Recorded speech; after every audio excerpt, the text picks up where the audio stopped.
तो फाइनली आज वो दिन आ ही गया है जिसका हमें बहुत दिनों से बेसब्री से इंतज़ार था। तो आज हमारे बगल में है मेहंदी और हल्दी। तो चलिए दगड़ियों, पहले फटाफट से घर का काम निपटा लेते हैं। और ना मतलब शादी में जाने की खुशी तो एक तरफ़ा ही होती है, वो सभी को होती है कि कोई मेरी कोई अलग ही बात नहीं है। तो आज मैंने मतलब नीचे का काम तो मैंने फटाफट से कर लिया था। उसके बाद मैं छत में आ गई थी। छत में बहुत ज़्यादा गंदगी हुई थी क्योंकि हमने ना पर्दे वर्दे का काम भी किया था, तो तब से मैंने झाड़ू नहीं लगा रखा था।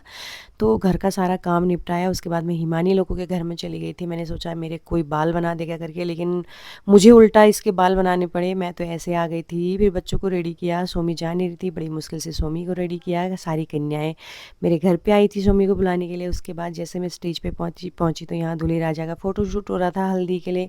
फिर अंदर गई आंटी से मिलने, और ये रही आंटी की कुछ बहनें हैं, कुछ बहुएं हैं, कुछ भाभियाँ हैं। तो यहाँ पे हम सभी लोगों ने भी ना फ़ोटो शोटो खींचने के लिए हम लोग चले गए थे सारे पड़ोसी स्टेज पे, क्योंकि आंटी बुला रही थी। तो पड़ोसियों का भी तो एक एक फ़ोटो बनता है। हम लोग भी गए, देखिए हम लोग कैसे लग रहे हैं। लेकिन ना मैंने साड़ी नहीं पहनी क्योंकि ना मुझे थोड़ा साड़ी में अनकम्फर्ट रहती हूँ। तो मैंने कहा चलो काम वाम भी होता है, थोड़ा घर में बच्चे कुच्चे भी हुए, फिर कुंजी इधर उधर जाता है करके। पर यहाँ पे ना बहुत से लोगों ने मुझे बहुत डांट दिया कि तूने साड़ी नहीं पहनी करके, क्योंकि हमारे रिवाज में ना ऐसे शुभ कार्यों में साड़ी पहनना बहुत ज़्यादा ज़रूरी होता है। तो मैंने नहीं पहना, चलिए कोई बात नहीं। उसके बाद यहाँ पे दूल्हे राजा की मम्मी ने डांस किया, ताइयों ने डांस किया। तो एक एक करके अब शादी ब्याह में और कुछ तो है नहीं आप लोगों को दिखाने के लिए। जो जो हमारे बीच हमारे उसमें होता है वही मैं आप लोगों के साथ शेयर करूँगी। उसके बाद ना यहाँ पे सारी महिलाएं महिला मंडल जो भी है सब डांस करने लगे। और मंजू आंटी वैसे कभी डांस नहीं करती, लेकिन आज मंजू आंटी ने बहुत अच्छा डांस किया।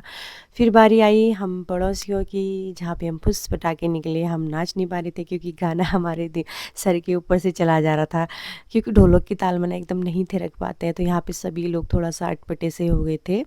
तो चलिए जो भी है, फाइनली हम लोगों ने डांस वांस किया। उसके बाद हम चले गए थे चाय पकौड़ी खाने के लिए, थोड़ा सा नाश्ता वास्ता किया। तो आजकल बब्बी दी लोग भी घर आए हुए हैं।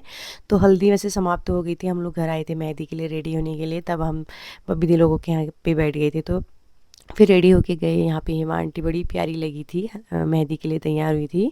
मैंने भी ग्रीन साड़ी पहन लिया सभी के कहने पर। उसके बाद बच्चों ने एक के बाद एक डांस किया, और बच्चे ना इतने ज़्यादा एक्सपर्ट हैं आजकल डांस में, इतना प्यारा प्यारा डांस कर रहे थे। और इस वाले बच्चे को देख के तो मुझे कई मज़ा आ गया, मतलब इतना इसके जो एक्सप्रेशन थे ना कितने प्यारे करती है, देखो ना मुझे बड़ा मज़ा आया इसको देख के। उसके बाद हमारी कनक ने डांस किया। फिर धीरे धीरे सभी ने एक एक करके, और ये वाली बच्ची देखो यार इतनी छोटी हो गई, इतना बढ़िया डांस कर रही थी।